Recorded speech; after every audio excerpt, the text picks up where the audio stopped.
ऐसे अद्भुत ठाकुर हैं। अब तो कुछ ही दिन बच्चे हैं इनकी रथ यात्रा में। भुसावल में रथ यात्रा होती है, होती है, बहुत अच्छा। नहीं तो इन्हीं की निकाल दियो कथा के बाद। कथा के पहले का तो मैंने देखा बोर्ड में लिखा था कि रथ यात्रा उत्सव। वास्तव में रथ यात्रा क्यों होती है? एकमात्र ऐसे ठाकुर हैं हमारे भारत के जो अपने मंदिर से मूल स्वरूप ठाकुर जी का बाहर आता है वैष्णवों को दर्शन देने। एकमात्र श्री जगन्नाथ जी। और जितने भी ठाकुर हमारे भारत में हैं सब मंदिर के भीतर ही रहते हैं। आपको भीतर जाना पड़ेगा या फिर उनका एक चल विग्रह होगा, वो चल विग्रह आता है बाहर। मूल ठाकुर जी बाहर नहीं आते कहीं भी। एकमात्र श्री जगन्नाथ जी हैं जो अपने श्री मंदिर से निकल के आते हैं। और महाराज कोविड में सारे ठाकुर भीतर थे। जगन्नाथ जी जो बिल्कुल मानो राजशाही रूप में एकांत रथ के साथ में भ्रमण कर रहे थे। जिस कोविड में सब लोग घरों में थे तब भी जगन्नाथ जी बाहर आए थे और रथ यात्रा करके गए। कलयुग में यदि आप हमसे पूछो कि प्रत्यक्ष कृष्ण कहां हैं, वैसे तो सब जगह हैं। पंढरपुर में भी हैं, द्वारिका में भी हैं, नाथद्वार में भी हैं। वृंदावन की तो बात ही अलग है। वृंदावन में तो वो तो घर ही है ठाकुर जी का, वहां तो रहते ही हैं।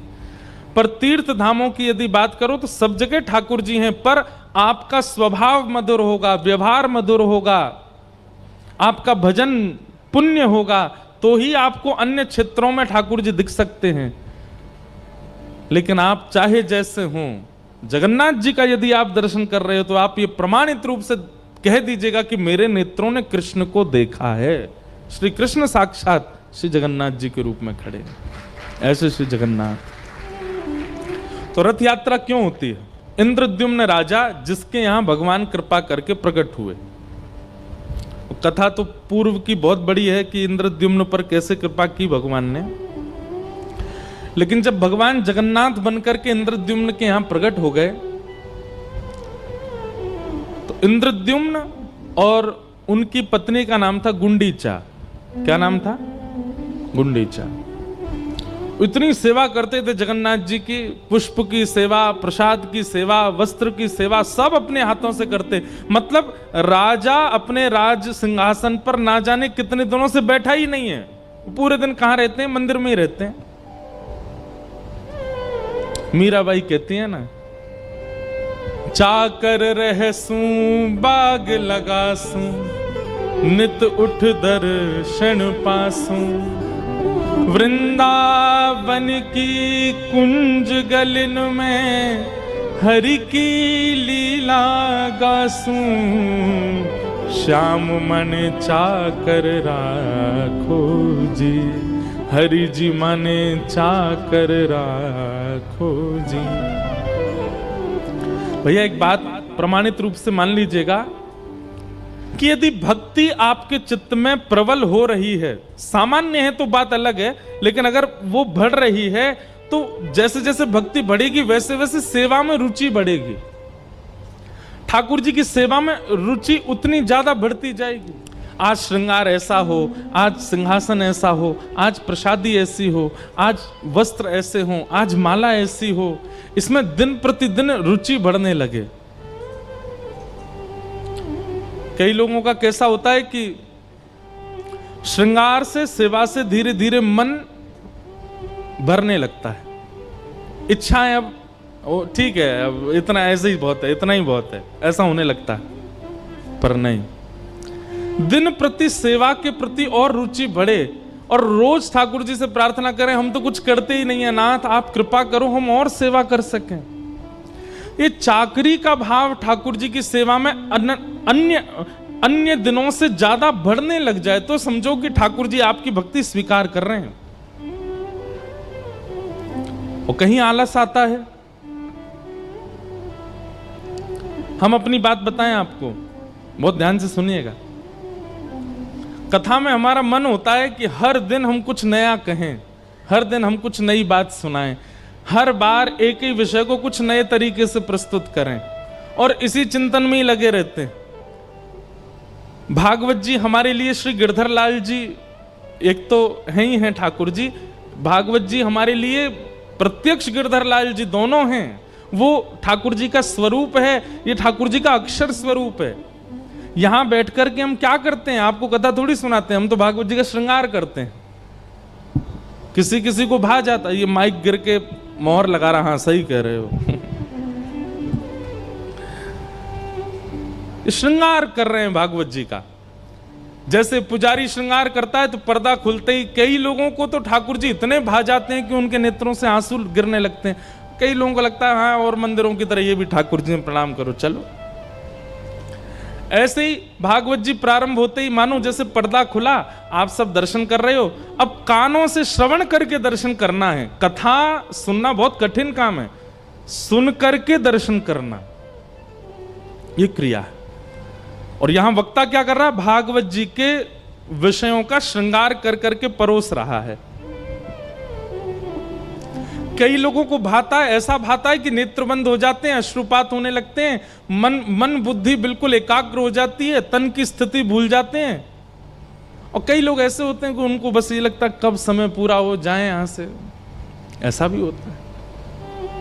तो हम तो रोज श्रृंगार करते हैं और रोज भागवत जी के प्रति भाव रहता, आज कुछ नया श्रृंगार, आज कुछ नवीन श्रृंगार।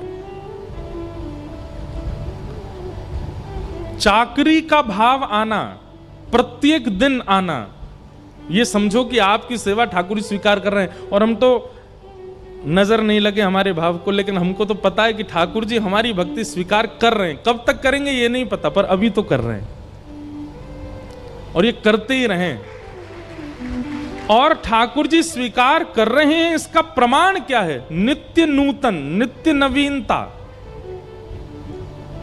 ठाकुर जी कौन है? नवनीत चौरम। कौन है? नवनीत चौरम। नवनीत किसको कहते हैं? मक्खन को। उसका नाम नवनीत क्यों है? रोज नया जो मक्खन है उसी को ठाकुर जी चुराते हैं, इसलिए नित्य कुछ नवीन भाव प्रकट होना, व्यास मंच से ठाकुर जी को प्रस्तुत करना ठाकुर जी का श्रृंगार है। और ठाकुर जी फिर उसको चुरा करके धर भी लेते हैं अपने पास।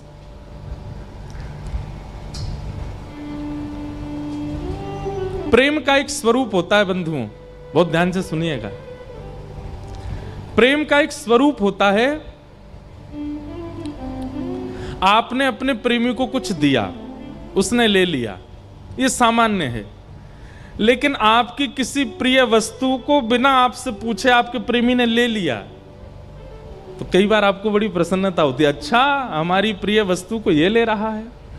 जैसे छोटे बालक होते हैं, वो पिता को या माँ को जो बहुत प्रिय होती है चीजें, कभी कभी उसको खुद धारण कर लेते हैं या कुछ खुद अपने पास रख लेते हैं, खुद पहन लेते हैं, तो माता पिता कितने खुश होते हैं। हमारा प्रेमी जब हमारी ही किसी प्रिय वस्तु को खुद लेने की इच्छा रखे, खुद पाने की इच्छा रखे। अब पत्नी को कोई वस्तु बहुत प्रिय है, कुछ उसको खाने में बहुत प्रिय है, और पति इच्छा प्रकट करे मुझे तो वो खाना है, तो पत्नी अपने आप खुश हो जाती है, तो मेरी प्रिय वस्तु है, इसको खाने का मन है। ठीक वैसे ही प्रिय वस्तु प्रेमी को देना सामान्य बात है, पर आपकी प्रिय वस्तु प्रेमी के द्वारा हरण कर लेना, यह विशेष प्रेम का स्वरूप है। ठाकुर जी चोरी करते हैं, ठाकुर जी लेते नहीं हैं। वास्तव में भक्ति तो तब मानो कि आप सामग्री बना रहे हो रसोई में और थाली में परोस के दे रहे हो, तो समझो सामान्य भक्ति है। पर आपने रसोई में सामग्री बनाई और बना करके आपने सोचा मैं 1 मिनट थोड़ा हाथ धो करके आऊं, इतने में तो चोरी करके भाज गए, तब समझो कि हाँ ये विशेष भाव हुआ। आज ठाकुर जी खुद हरण कर रहे हैं, हमारा हरण ही नहीं करते ठाकुर जी, हमको देना पड़ता उनके आगे। ले जाओ ठाकुर जी, रख लो ठाकुर जी। भक्ति ऐसी करो बंधुओं, सेवा ऐसी करो कि ठाकुर जी चोरी किया करें। चोरी कैसे? जैसे आपने सोच लिया कि मुझे ऐसे श्रृंगार करना है, आज ये माला धराएंगे, ये हाथ में कड़ूला धराएंगे, ये पाजेब धराएंगे, ऐसे कुंडल धराएंगे, ऐसा मुकुट धराएंगे, सब निकाल करके आपने रखा। आपको याद है कि आपने सब रखा, और श्रृंगार करते करते देखा उसमें से कुछ गायब हो गया, नहीं मिल रहा है। ये जो भाव से सेवा करते हैं ना अपने घर में, उनके साथ ही होता होगा। पूरी सामग्री निकाल ली, फिर भी एक गायब हो गई। खूब ढूंढेंगे, आप खड़े हो जाएंगे, कपड़े झाड़ेंगे, नहीं मिलेगा। आधा दिन निकल गया, सोच ही रहे कहां गया, रखा तो यहीं था। तभी पता चला ठाकुर जी के सिंहासन के बगल में ही रखा था। क्यों? ठाकुर जी ने चुरा के धल लिया था, अपने पास भीतर धल लिया था। कभी ऐसा होता है? सबके साथ नहीं हो सकता। जो बहुत भाव से सेवा करता होगा उसके संग होता ही होगा। ठाकुर जी चोरी कर लेते हैं।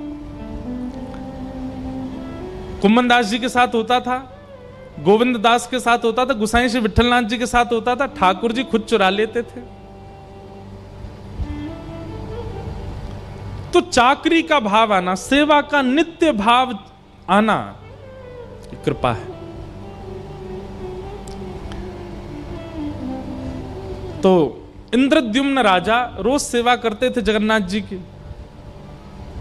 एक दिन जगन्नाथ जी प्रसन्न हो गए और प्रसन्न होकर के इंद्रद्युम्न राजा से बोले, कुछ मांगो, तुम्हें कुछ देना चाहता हूं।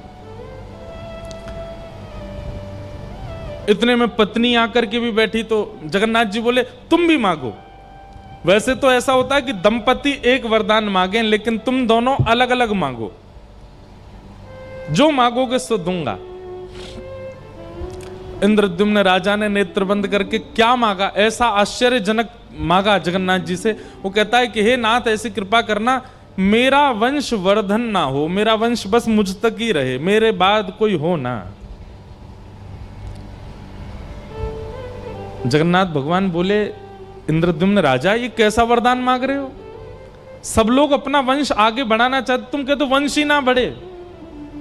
इंद्रद्युम्न राजा बोला कि नाथ, मुझे भय है कि जैसा प्रेम, जैसी भक्ति मेरे चित्त में आपके प्रति है, कहीं मेरे बच्चे, उनके बच्चे या कालांतर में जाकर के उनकी पीढ़ी में अगर वो प्रेम नहीं आया तो लोग बाग क्या कहेंगे, ये बिल्कुल जगन्नाथ जी से प्रेम नहीं करते। कौन है? बोले इंद्रद्युम्न राजा का वंशज है, तो मुझे बहुत पीड़ा होगी। मेरा जैसा प्रेमी मेरे वंश में होगा इसकी मुझे गारंटी नहीं है, इसलिए मेरा वंश बढ़े ना, यहीं रुक जाए, मुझ पे ही अंत हो जाए, ऐसी कृपा करो।